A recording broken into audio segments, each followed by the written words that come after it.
in your background? Well, my background is varied. I've done, like many other people, done a lot of different things. I've had accounting practices. I've owned commercial industrial businesses. Currently, what I'm trying to do is finish 3 books and lecturing across Southern California and the Western states, trying to get out information that I agreed to put out regarding the Earth dilemma, the situation that we all face here. Unfortunately, and I apologize, I'm 2 years behind schedule. I was supposed to start lecturing 2 years prior to this. I've really been out since October of '93. It'll be almost a year. And that's currently what I'm trying to do. So a lot of my energy and focus has been going towards that. Now, you're in contact with the Andromedans. Who exactly are the Andromedans? They're a particular race that exists in the constellation of Andromeda. They're just one of thousands that exist out there. They are the particular races that I talk to and have had contact with and have given me and shared information with me are human. They're white-skinned to light blue-skinned, anywhere from 4 foot tall to 8 feet tall, and they are human in every way. Now, where did they originate, Alex? All human life originated in Lyra. And when Lyra fell during a war, long before one of the stars there exploded, they migrated out from Lyra during a war in order to preserve the race, and they went to different parts of our galaxy. So all human life originated from Lyra originally. Because of their environment, they will, from generation to generation, pick up physical changes depending upon the surface and the organics of their planets and so on and so forth. The different colored race skins have to do with genetics involving the stars in which that they're exposed to. So that's basically where they came from. So their primary home star then is Lyra? Yes. And is that currently originally still their home star? No, there's no human life in Lyra. So now where do they exist now? In the constellation of Andromeda. Okay. Throughout the constellation? Yes. Okay. They must be very plentiful then. There must be a great, vast civilization there. Yes, there is. It's an ancient race. Have they described what their civilization is like to you? Yes, they have. Could you go into some of the details that strike you the most about their civilization? They're essentially, no matter where they are, they're a one-world government. Their society would be approximately 4,700 years more advanced than ours on a spiritual level. On a technological level, they're 50,000 years. Now, but there's a balance between their technology. In other words, the technology they create is based on a spiritual necessity to evolve and not on one to defend themselves, even though it can be used for that. Now, when you say 4,700 years advanced spiritually, yes. How do you measure spiritual advancement in years? I don't really know. That's what they've expressed to me. I see. And they don't even use time in their world. There's no such thing really. But they use those numbers to accommodate us so that we can use those as a point of reference. I see. Okay. What do they call their world in their language? They don't speak. Everything is a symbol there. The whole race is telepathic. And I want to back up just a little bit. There are 28 different races there.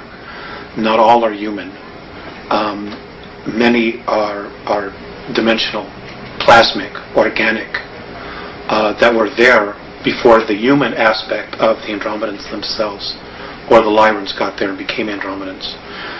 There's a lot of life on the different dimensional levels that if we were to go to 5th density we would be physical on fifth density, even though here we're on third density. Our perspective of them is being spirit. So, on each of the different dimensions, there is an abundance of life that is completely different than how we would perceive it, because our perception is of what third density is like. Even fourth density is very different, but we will have physical form in fourth density. Now, is third density the lowest density, or are there others lower?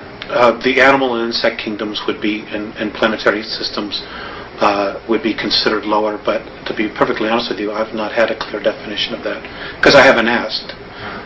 My focus really has been us, and where do we go from here? Right. So now, what is the main difference between the third density and the fourth density? The real difference is consciousness. In fourth density, you can pretty much instantly create what it is that you think. Whatever your thoughts are, you manifest almost instantaneously. So there is a major degree of responsibility in dealing with that. Also in fourth density, we become more of a group mind. In fourth density, we're all telepathic. In other words, everybody can read each other's minds, which means you have to be real. You can't have hidden agendas because people will see right through you. Also in fourth density, we all become clairvoyants. We'll be able to see energy fields, see life forms, which means that if you're hiding something, it'll be seen instantaneously. They've also said that in fourth density, when we move into that, our court systems will change. There's still a positive and negative. That exists all the way to the fifth density, where you will experience to a strong degree the dualities in our everyday environments. What will happen is you'll have a judge and you'll have a jury who will all be clairvoyants, and they will read the energy field and know who's telling the truth and who isn't. And everything will be judged based on that. Will be based on energy, not on words.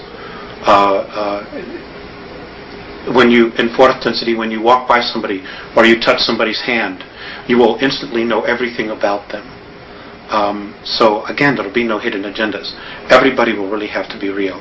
And if they choose to have and continue to play out their agendas, whatever those are, then they will have the space. But you will know, or people will know, I will know who we're dealing with instantaneously.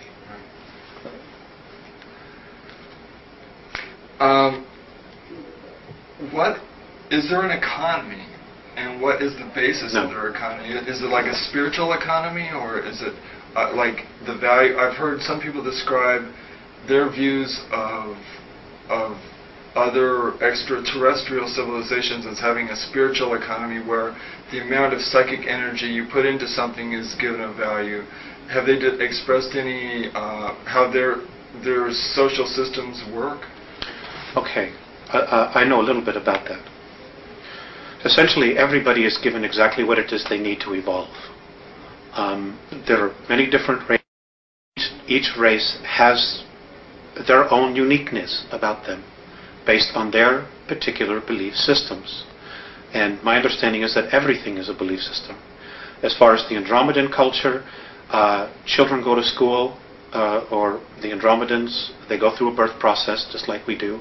Those that are physical, they go to school for anywhere from 120 to 150 years. They're taught all of the major sciences and arts. There would be equivalent to PhDs or doctorates or masters, whatever you want to call it, in all of the arts. It is at that point, once they're done with all of that education, that they choose what it is that they wish to do or to evolve. And they can change their mind anytime they want. The whole purpose is the evolution of the soul and life. They're given whatever it is that they need to do that. I'm not aware of crime or whatever, or anything along those lines. Their whole focus is on education and not distraction. If it's something that is not educational, from what I've observed, it's just simply something they're not interested in. They just have it within them to constantly evolve on an educational as well as a spiritual level. And whatever they need is there for them to use. I'm not aware of them having to pay anything for it. No. It's just, to my knowledge, it doesn't exist. Now, is art and music important to them too? Yes, all of it is. But those things are very different than what we perceive. Art is creation to them. Things that are created out of thought, out of the isness, what they call isness. The Pleiadians call creation what we call God. Things that are created just by thought, by nature, they consider art. They use extensively holographic technology. Music, their music is of the universe, of what the music that certain planets make as they rotate around their sun, what different solar systems make as they revolve around their sun, and what whole systems, the sounds and energy that they create, to them that's their music. And then they put things together, different constellations, different star systems. They'll put those together and overlap them to create music. It's different than what we just pull out of thin air here. How have they expressed what their daily life is like? Is there a solar day for them, or is there a night or day, or what is their daily life like, or periods of life? There is really, to my knowledge, no set schedule. I'll give you the example of what I observed on one of their motherships. They don't require much sleep, to my knowledge, simply because I guess they're very healed. Their beings, their physical form, they're just incredibly healed. They're just in touch. There is no night and day. They don't need to experience that. Although I'm sure other races have that, but the Andromedans don't. They're just constantly stretching themselves, trying to evolve and experience more and more and more all the time. They're happy people. They don't have the extremes of emotions that we express here. In fact, I've been told that virtually few races in the entire galaxy express the realm of emotions that we experience here. They're just always in a very wonderful space. They're not a civilization that really judges. They do accept things the way they are, with the exception of when those things threaten their particular lifestyle or what they're about, their essence, and others, what other races might experience or perceive as a threat. Now, Alex, you said they're evolving spiritually. What do they want to evolve towards? What spiritual goals do they have? I guess to be just the best that they are, to be completely at one with all that there is at all times. There are 11 creational densities, and my understanding is that within each of the densities you change your physical form.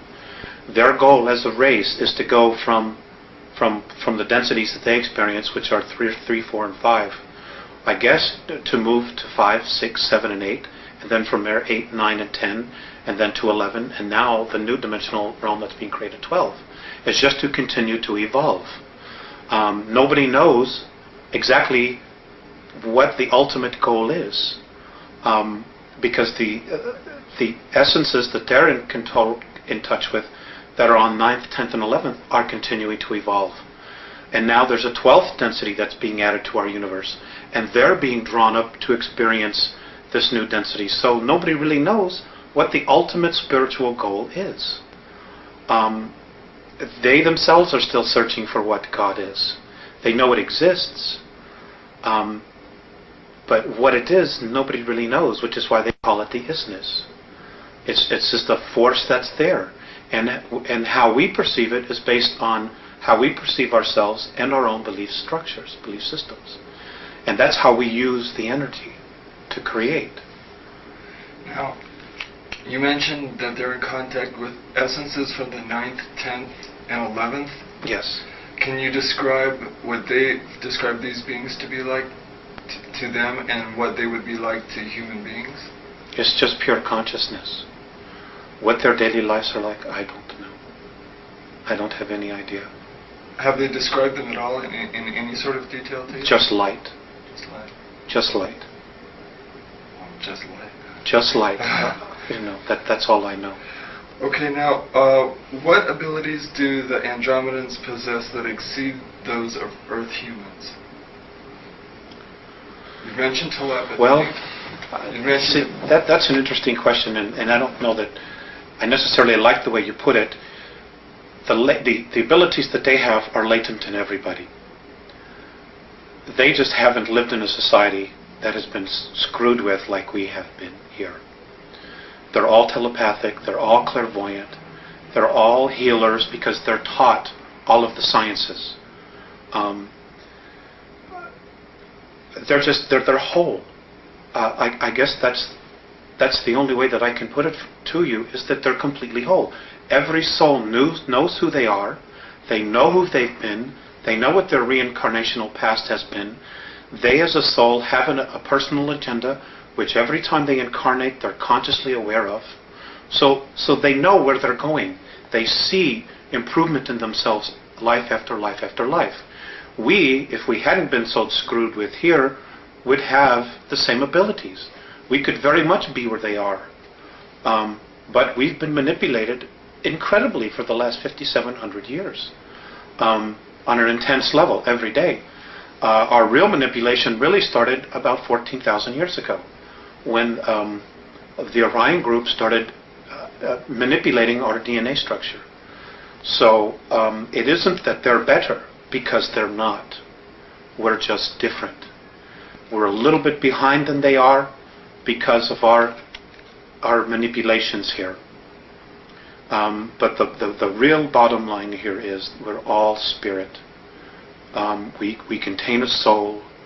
That soul is a part of all that is.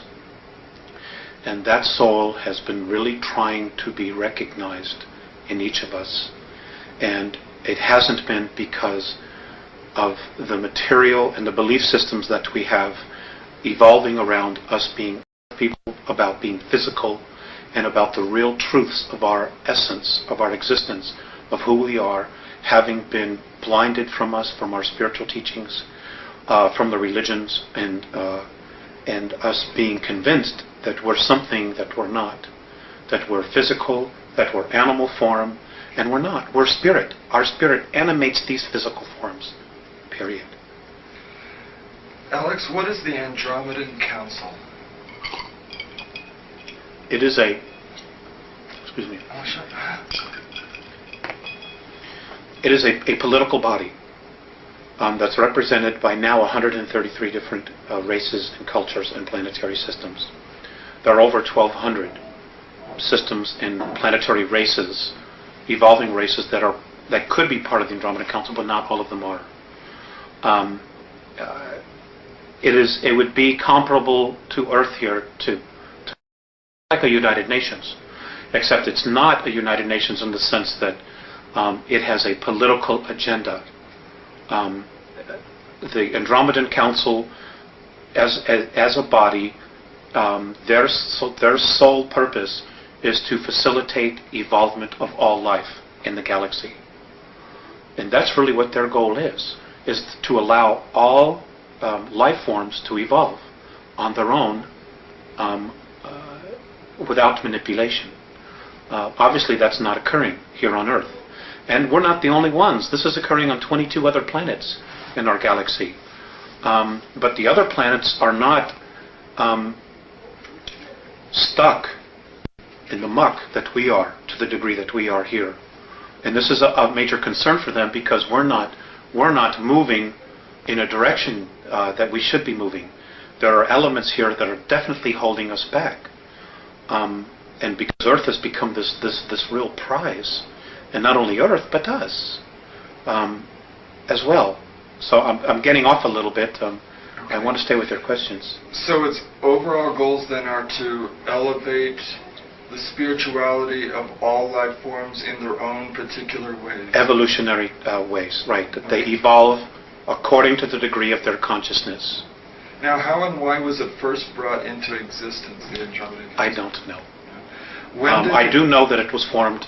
It was formed shortly after the Orion Wars, which was a huge war that lasted 600,000 years in our galaxy. And it was predominantly between the humans, the human race, of which there's all kinds of humans, hundreds of billions of humans, and those of reptilian races that do coexist in our galaxy. Now, there was no winner, by the way. Apparently both sides got so tired of killing each other, they just kind of just stopped, and a undeclared truce was formed. And I know in Orion, where there's a very large group, they have their own political group called the Orion Group, and the humans and other life forms that came together formed the Andromedan Council. And there are others, that are a small part of each of the galaxy, and other galaxies apparently have their own little groups where people come together and decide, what's happening, or they communicate with each other. There's trade, there's bartering, there's a sharing of wisdom, of knowledge, of essences, so that everything can evolve together, and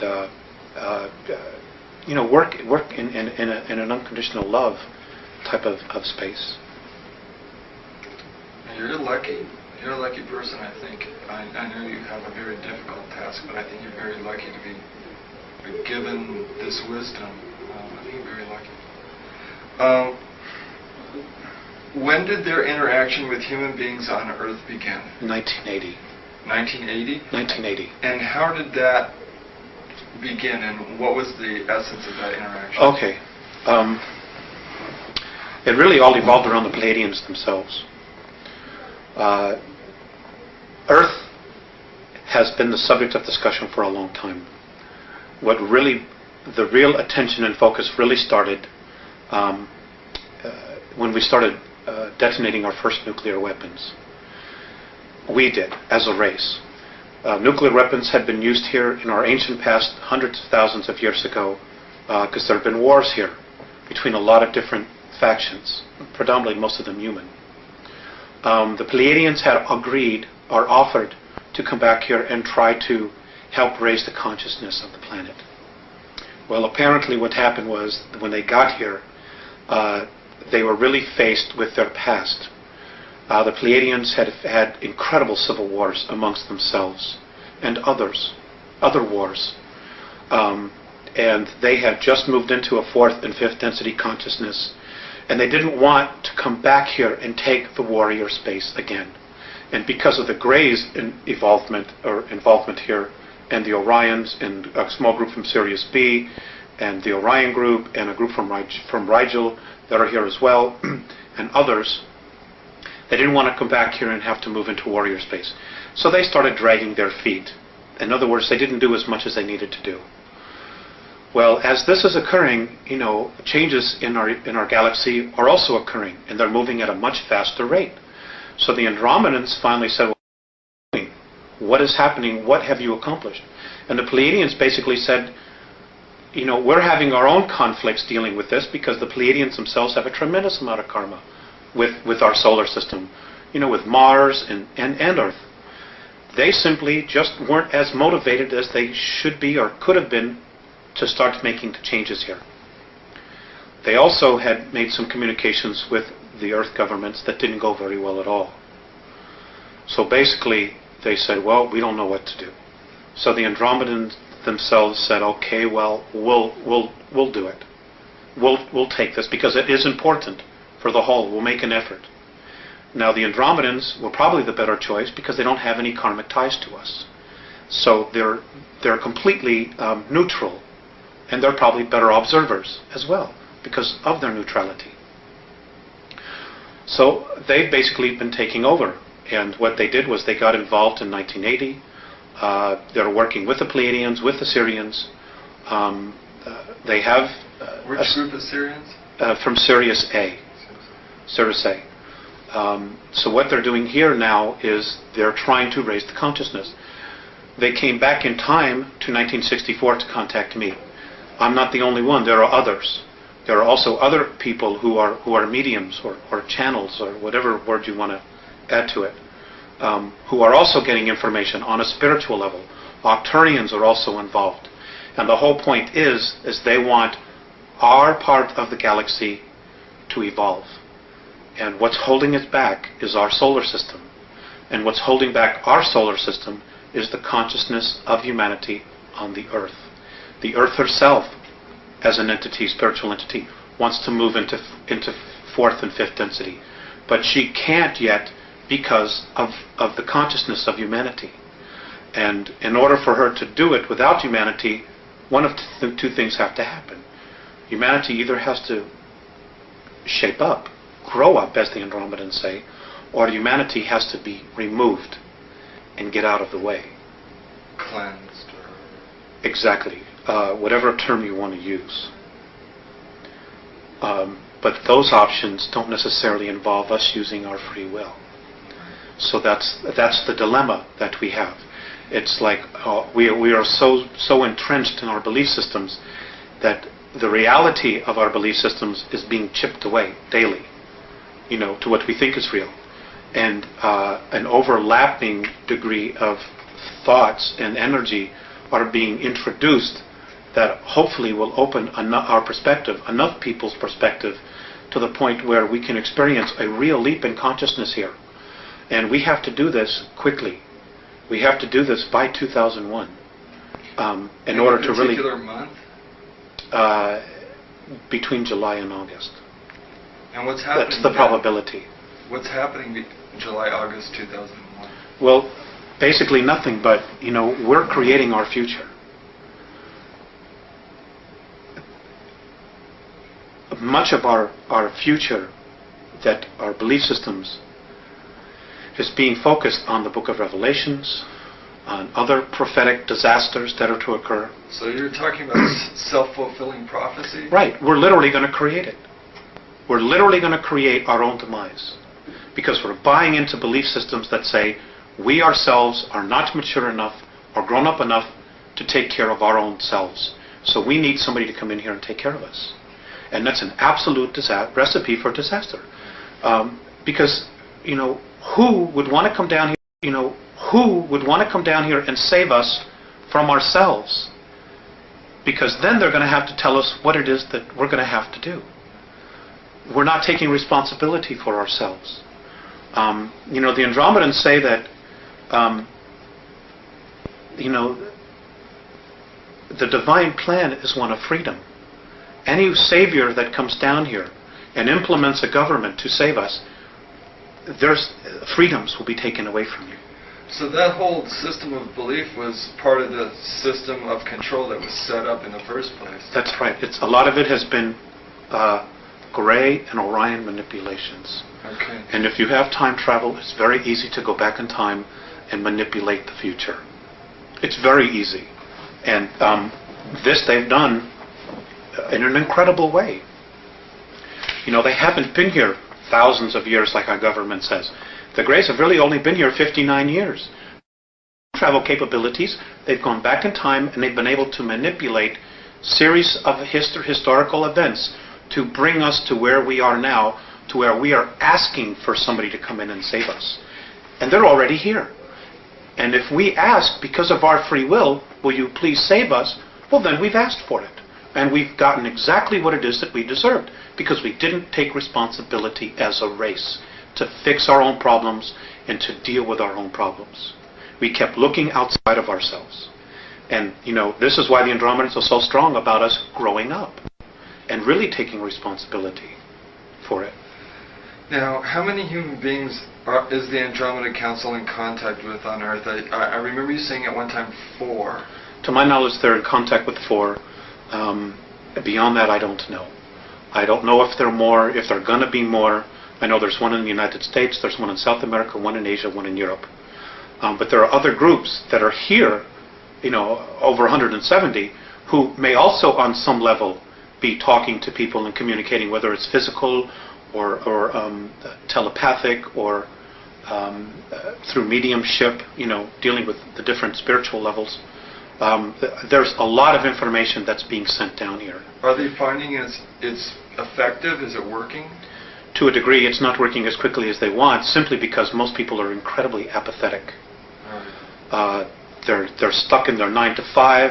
I have to make my mortgage payment. My kids got to get to school in the morning, and I don't give a damn about anything else. Right. And unfortunately, that isn't going to work. It isn't going to save you. It isn't going to protect you. There's so much more going on here. And we are just one small part of this whole picture that's going on. And we have to wake up. Period. Now, one of your contacts is a 4-foot 11-inch light blue-skinned being called Theseus. That's correct. Please describe his or her personality in detail. Theseus, well, he's very serious. He's very benevolent. He's considered a sage in his world. He's an incredible healer. He has perspectives on things that are just far beyond anyone that I know. He's very direct. He's very humble. He's very soft. He's very direct. And when he moves into a room, like when I've walked with him or walked with the others, when we walk into rooms or different areas of motherships and the ships, energy changes. People, of course, they're very in touch with energy themselves. They instantly turn and they acknowledge him and they bow. I guess he would be considered an Ishwish or a Yahweh, an Admiral, or I don't want to use the word God. An elder. An elder, of tremendous of wisdom and insight. And they take very seriously what is going on here. And the manipulations, the things that the Greys, the Orions, and the Reptilians are doing here. They're appalled with what's going on here. The other one is Morane. Well, let me get to Morane in a second here. You mentioned directness twice. With that in mind, what was the most memorable interaction you have shared with Theseus? They're all memorable. But I guess the single most, well, there's been two, one that just occurred. But prior to that, the single most important one was I had just had a contact, and we had spent about an hour or so together, and I was very depressed, very sad. And as I'm leaving the ship, I was crying, and I turned around and I looked at him. And he looked at me and he smiled, and his words were, "The love that you withhold is the pain that you carry." That's been the most memorable one, only because of what that particular statement entails.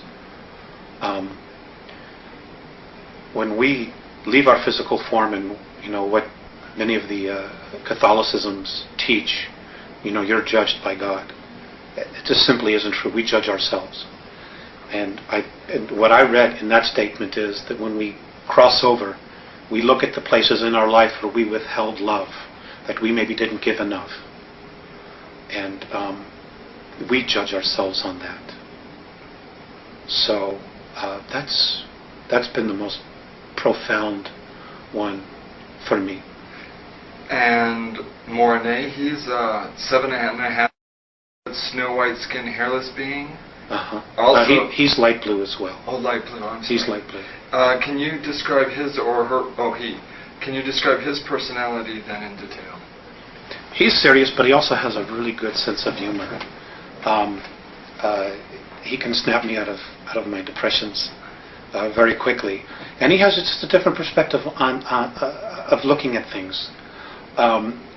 He also tends to be part of their exploratory team. In other words, when there are times when they need to defend themselves or they're confronted with something, he takes on a military type of role. He's very, very fatherly, big brother. He's also one that he shows more emotion. He'll give you a hug or put his arm around you, he's just really, really wonderful in that sense.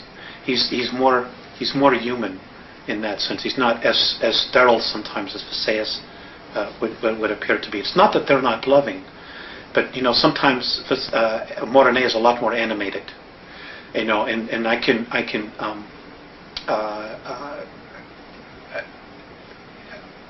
relate more to him, and I think he can relate more to the emotions that we experience here, the tremendous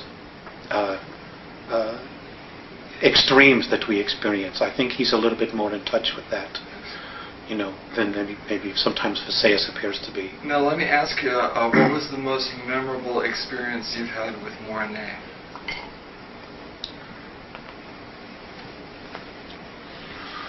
I can't talk about that. I won't talk about that. Okay. Now, please describe where and when you were born and your youth. That's not something I want to talk about either. Okay. In detail... Because it's not about me, it's about the information. Okay, that's fine. In detail, please describe your first contact at 8 years of age in 1964. I didn't really know anything about it. I just knew that I supposedly had fallen asleep, and when I woke up it was evening. Everybody had been looking for me, and I wasn't where I was. And when I took them back to show them where the imprint was, we were playing hide and go seek, and this was in the peninsula of Michigan, near Woodstock, Michigan. And people had been looking for me, and I wasn't there, and I got a spanking, because I wasn't where I was supposed to be, and I'd been missing for hours. I didn't really know what had occurred until the second contact, which was at age 14, where I was told what had happened, that they had given me a physical, they had given me a suggestion to forget because of my family members just simply wouldn't understand. And they were right. They were very right about that. Why was the physical necessary? Well, they do that all the time. They do that to everybody, to make sure that you're physically fit, because they genuinely care about your physical health. And if there are problems, they want to make us aware of it and maybe offer a suggestion, like maybe you shouldn't do this, you shouldn't do that. Some people are even experiencing healings. And it's just a genuine caring for, of acknowledging who you are, not only on a physical level, but on a spiritual level. Now, at age 14, what was the nature of that contact? I was taken out of bed, and I woke up and I was on a table in a room, and this was my first introduction to Visayas and Morene, at least conscious introduction. And they were looking down, and I did, on a soul level, experience a recognition. There was no fear whatsoever, and we talked, and they showed me some things about my physical self. They also gave me a ball which recorded my entire energy field, who I was, who I've been in past lives. And as it was recording this, I could see all these different images of who I'd been going across the screen. And they saved this, and this was put into the computer so that they would contact me and could contact me no matter where they were at any particular time that they need to. I was asked if I wanted to help them. I agreed to do this, although at the time I didn't know exactly what it would entail. I had, at any time, the choice to say no more, but it's been an incredible experience for me. Alex, I presume if you had soul recognition of them, that you had had previous incarnations with them. This is true. Do you want to talk at all about any of that? No. Okay. No. Everybody on the earth is from someplace else. None of us were born and hatched here. None of us as souls were created here. We all come from another time and place. My understanding is that all of the conscious spirit that's in this universe came through different black holes from other universes in time and space, which we simply aren't privy to. So we're ancient. There's no age to us. We weren't created with the universe. We came through another universe, through the black holes, to this place that we now call our universe, to continue to evolve. That's everyone. Virtually everyone. That contact at age 14, was that contact time travel in any way by the Andromedans to prepare you psychologically for your future contacts? Yes, they were all the contacts is where they had to come back because they came here in 1980. Right. So they had to go back in time, and that's what they've done with a lot of people. Even the Pleiadians, to some degree, I understand, have done that, where they go back and they start preparing people early for responsibilities they will have in the future, as opposed to hitting them all at once and saying, "Here you go," just dumping it on your lap, and you're saying, "Oh my God, what is this? My whole reality."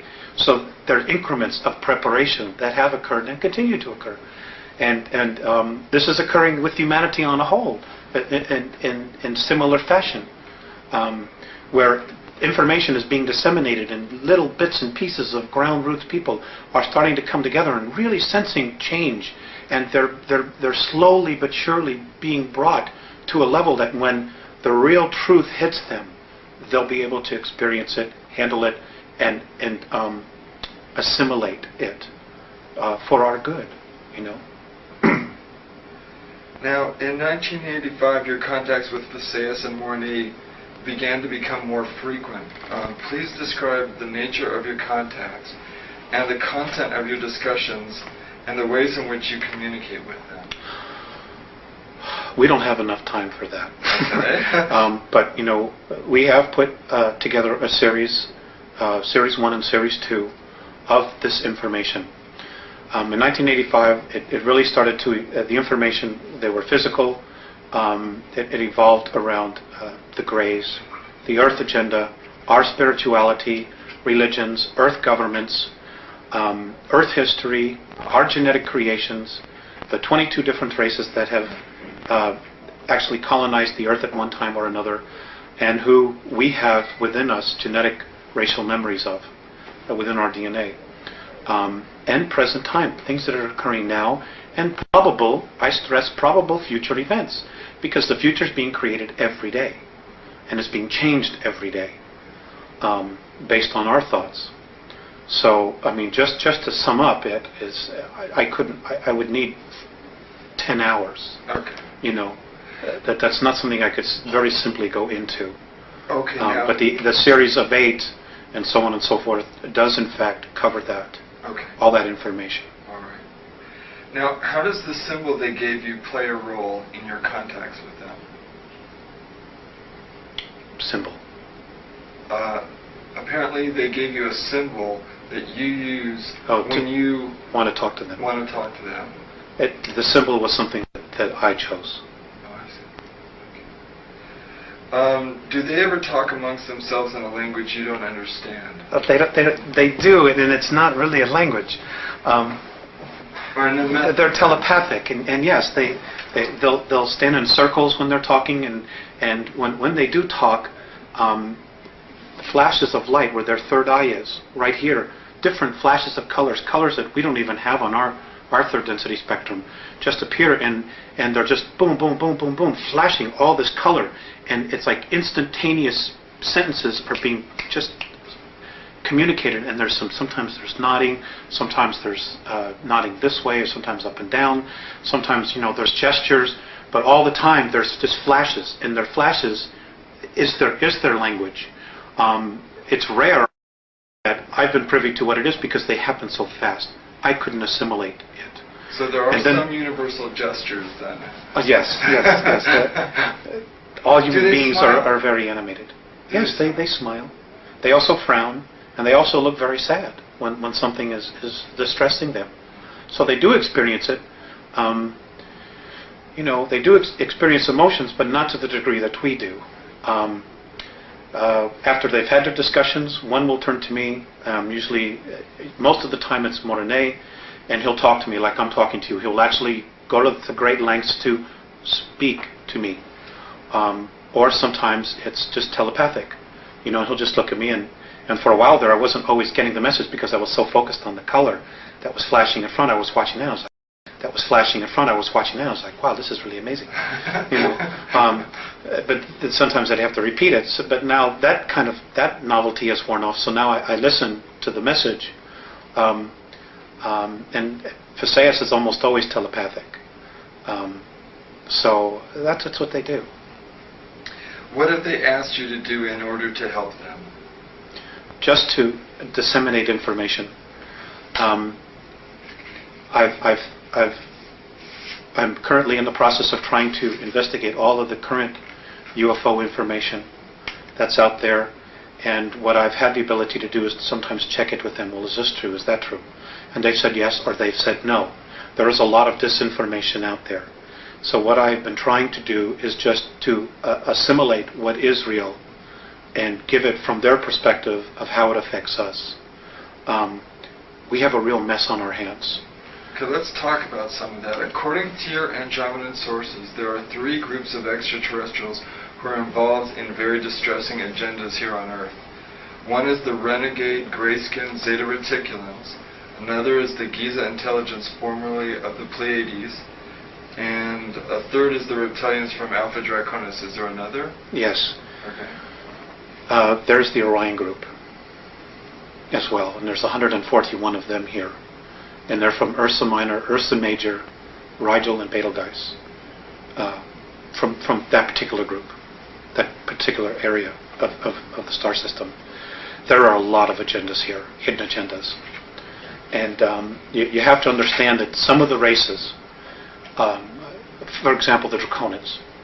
The Draconians themselves did not evolve as a life form in our universe. They were dumped here. They were brought here because they're just a pain. They're incredibly smart. They're incredibly psychic. They're incredible builders, but they're bullies.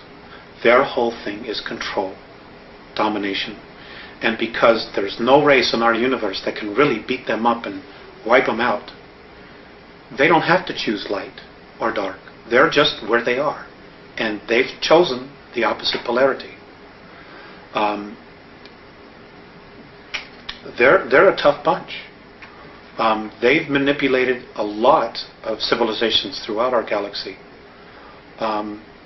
They're also responsible for the 600,000-year war, which almost annihilated the human species in our galaxy. And they show very little remorse about it. Hopefully they'll be leaving soon. But the others are life forms that have evolved, like the Orions. The Orion group has been genetically manipulated and have been deeply entrenched in draconian belief systems. So they're carrying that energy or that torch for whatever their agendas are, as well as their own agendas. Okay, the reticulant, the Greys have been controlled and manipulated by the Orion group. So there is a system, a class system here that's been established, and this is very common in the non-benevolent or regressive extraterrestrial structures, where there's a class system of workers, warriors, administrative or priests, and then the hierarchy, the royalty. And the lower you are, the worse you're treated. We have a history of that here on our planet as well. Right. You know, the and we've been taught this by the aliens themselves. Right. And the Pleiadians very much were part of that as well. For a time, they were very much in that belief system. Well, let's focus for a while on the renegade Zeta Reticulans. The agenda of the gray-skinned Zeta Reticulans. Okay. Number one, I would like to say that, there's a lot of confusion that not all reticulans are evil. There are some reticulans that are incredible healers, that are incredibly benevolent. Unfortunately, most of them are getting a bad rap right now because of what the Greys are doing. And there are 5 different subspecies of Greys. May I interject here for a moment? I've heard the phrase long-nosed Grey describing their physical characteristics. Those are not the benevolent reticulans. Okay. The benevolent reticulans look like children. So the non-benevolent ones are the long-nosed Greys? That's correct. That's what I thought. That's correct. Okay. And there's a lot of information that's being. Some people are experiencing real benevolent experiences with them, or they're told that they're experiencing benevolent, when in fact they really haven't. They just maybe haven't been regressed or taken deeply into their subconscious to know what is happening. They're incredible masters of mind manipulation. But anyway, their race is dying. They have been so genetically altered by the Orion group that they cannot reproduce. So, they were told by the Orion group to come down in here, to come in here, this is how it's been related to me, to come in here and set the stage to break down the social structures so that when the Orion group and the Draconians come back, there are two classes, royalty and workers, which is exactly what they're doing. You can see that agenda happening right in the United States since the beginning of the Reagan administration. This is where focus has been.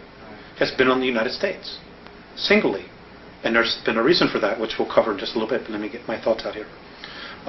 Which is exactly what the Greys have been told to do. And they're doing it. In the meantime, they themselves have their own agenda. They see us, because of our genetic stock, of having the DNA of 22 different races, and the racial memories, of trying to breed, to cross the genetic bridge, so that they as a race can have enough genetic stock to continue to propagate their race, which according to the Andromedans, they're destined for extinction. What they're doing is not going to have any long-term effects to propagate their race. So they're desperately trying to do what it is that they're trying to do before all the other two groups get here. The Greys also themselves want to be free from the manipulation of the Orion group, just like we as a race want to be free of their manipulation. So there's this incredible triangle of crap that's hanging all over us, you know, and all these hidden agendas and just brainwashing and bizarre belief systems that are being thrown at us, you know, when they should all leave. Not only the good ones and the bad ones, they should all just leave and leave us alone, which is ultimately what the Andromedans want. But unfortunately, that isn't going to happen right now. Not until some changes occur. We have to begin to raise our consciousness. Right, we need to. Right. And the first thing we need to do is we need to stop warring with each other.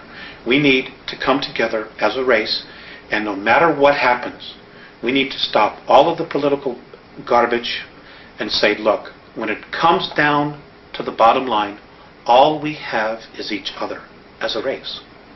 Period. And this is our planet, this is our home, and there's enough of us that are polluting the planet that we need to stop. Because if we don't stop polluting the planet, Rick, we're not going to have a place to live. Period. Is there an Earth quarantine that the renegade Zeta Reticulans violated? Yes. And what was that quarantine? The quarantine was they were supposed to, well, it's the same quarantine that evolves, that any other evolving planet has. No intervention with an evolving race. But because of our genetic stock, the Greys did it. Now, but they did it in such a way that they didn't totally violate our free will. You know, they dangled a technological carrot to the government, and the government took the bait. They said, sure, you know, for their own reasons, they took the bait, and there was an exchange of technology, you know, and there was a treaty that was signed, and this is a dilemma that the Andromedan Council has. You know, if the United States military had said, go away, the Greys would have had to have left. So was this the Air Force Base situation or the Eisenhower situation where representatives, is this the one that took place in the 50s? Yes. Okay. Yes.